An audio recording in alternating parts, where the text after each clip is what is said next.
everybody. This is my second video on Ajanta and Ellora. और कुछ insights हैं I thought I'll share with you. Whenever we go for a historical site visit, तो please उसको ज़रा समझिए आप कि ये कोई टूरिस्ट साइट सीइंग स्पॉट नहीं होते हैं. They are historical sites, they are world heritage sites. तो इन सब के पीछे इतिहास होता है, एक कल्चर होता है, एक धरोहर होती है. It's a heritage, it's a legacy जो शायद हमारे पूर्वज हज़ारों साल पहले छोड़ के गए. तो इसके साथ कनेक्ट करना होता है, इसको सिर्फ देखना नहीं होता है. ये कोई सनसेट पॉइंट है या मंकी पॉइंट है, डोंकी पॉइंट है, ऐसा पॉइंट नहीं होता है. They are points, they are places where you get connected. और वो कनेक्ट लाने के लिए दो चीज़ ज़रूरी है, ऐसा मुझे लगता है. पहली चीज़ है कि आप थोड़ा सा उसके बारे में पढ़ लें, गूगल कर लें या कोई हिस्ट्री में देख पढ़ लें कि suppose we are coming to Ajanta and Ellora, तो ये इसकी हिस्ट्री क्या है. आज सब अवेलेबल है, तो थोड़ा सा हल्का सा एक आप अपनी अंडरस्टैंडिंग बिल्ड करके आइए. तो पहला काम ये करिए. तो जब आप वो पढ़ेंगे तो आप देखो कि वो जगह आपको बुलाएगी, वो जगह आपको कहीं ना कहीं आप वहाँ पहुँचते ही उससे कनेक्ट करना चालू करोगे. आपके डिस्कशंस चालू हो जाएंगे उस बारे में. अदरवाइज़ आप फोटोग्राफ्स और पिक्चर्स से ऊपर उठ ही नहीं पाओगे. और वो पिक्चर्स और फोटोग्राफ्स की जो लाइफ होती है, that is I think only for few seconds. उस समय के लिए शायद आप पीछे मुड़ के देखते भी नहीं हो, except a few which you will put on social media. उसके अलावा आप देखोगे भी. तो उससे ऊपर उठने के लिए ज़रूरी है कि आप वो कनेक्ट बनाएं. वो कनेक्ट के लिए ज़रूरी है कि आप कुछ पढ़ें. सेकेंड थिंग विच आपने करना चाहिए, और ये मैं हमेशा करता आया हूँ, कि आपने एक लाइसेंस्ड या गवर्नमेंट सर्टिफाइड आपने एक गाइड को हायर करना चाहिए. हम इतने पैसा खर्च करते हैं आने में, होटल्स में रहने में, खाने पीने में, और जहाँ वो गाइड को पैसे देने की बात आती है, देन हम अपना एकदम मुट्ठी टाइट कर लेते हैं and we miss on the entire experience. तो जिस काम के लिए आए थे, जिस मकसद के लिए आए थे, वो हम खो देते हैं. सो हमने जब हमारे जो गाइड थे विवेक, हमने उनको लिया, वेरी नॉलेजेबल पर्सन. तो हम कुछ पढ़ के भी आए थे एलोरा अजंता के बारे में, और हमने गाइड भी लिया. तो इतना बढ़िया हमारा एक कनेक्ट हुआ कि कैसे ये 2200 साल पुरानी जो धरोहर है हमारे सामने, कहीं उससे हम बहुत अच्छा जुड़ गए.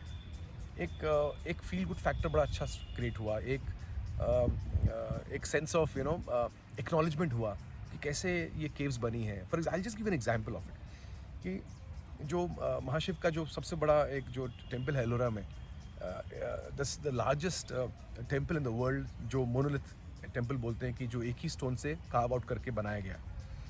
तो ये हमने पिक्चर्स देखी हैं, आपने भी देखी होंगी, आप लोग शायद विजिट भी आपने किया होगा. उसको करीब 200 साल लगे बनाने में. आई am just giving you an insight जो आ सकती है अगर if you have studied and if you have a proper guide with you. तो 200 साल लगे उसको बनाने में, और ऐसे 10 पीढ़ियाँ, 10 जनरेशन्स लगे एक राजा की उसको बनवाने में. तो कृष्णा 1 से लेके कृष्णा 5 के ये 10 जनरेशन्स आए बीच में. तो कृष्णा 1 ने जब काम चालू किया तो उनको मालूम था कि ये मेरे राज्य में मेरे जीते जी तो होने वाला नहीं है. तो उन्होंने फिर भी काम चालू किया, ये विश्वास से कि मेरे आगे के जो मेरे वंशज हैं, मेरी जो फ्यूचर जनरेशन्स हैं, ये इसको पूरा करेंगी. और ऐसा हर एक ने, तो सिर्फ राजा ने नहीं सोचा होगा, जो आर्टिजन्स होंगे, जो काश्तकार होंगे, उन्होंने भी ऐसे ही सोचा होगा कि ये मेरे जीते जी तो होने वाला नहीं है, तो मेरे बच्चे इसको करेंगे, बच्चों के बच्चे इसको करेंगे. तो मैं आज देखता हूँ, आज से एक सड़क पूरी नहीं हो पाती, एक गवर्नमेंट चेंज होती है, सड़क बंद हो जाती है. एक एमएलए का लफड़ा होता है किसी सरपंच के साथ, तो वो सड़क नहीं बनाने देता है.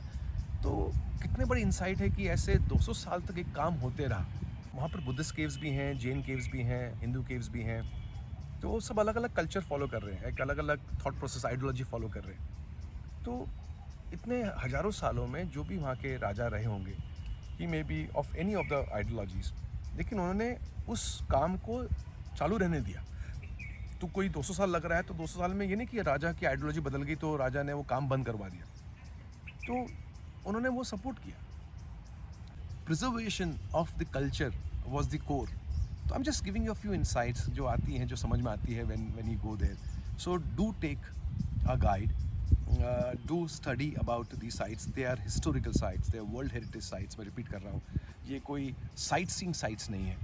और इससे कनेक्ट होना ज़रूरी है, इसके बारे में गर्वित एक प्राइड, फीलिंग ऑफ प्राइड आना ज़रूरी है. And I think that's what this country is all about.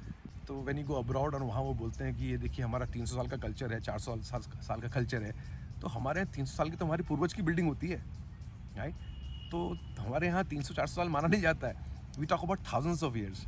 So I think let's take pride and let's promote domestic tourism. बहुत सी जगहें हैं देखने की. सो अगर गवर्नमेंट तक ये मैसेज पहुंचता है तो आप उनको अच्छा बनाइए, रोड्स अच्छी बनाइए, इंफ्रास्ट्रक्चर अच्छा करिए, और जितने भी लोग देख रहे हैं आप निकलिए, अपने देश में पैसा खर्च करिए and promote what we have. And कुछ चीज़ ऐसी हैं, कुछ जगह ऐसी हैं जिनको अंडर सेल किया. In fact Ajanta Ellora has been the most under sold heritage sites in India. तो not that Taj is the only one. ये भी अच्छी चीज़ है देखने के लिए. ताज भी देखिए, ये भी देखिए, और भी बहुत सी चीज़ें हैं इंडिया में जिसमें हम लोग we can invest our time and make our children learn all things. So happy travelling and stay safe. ध्यान रखिएगा अपना. नमस्ते.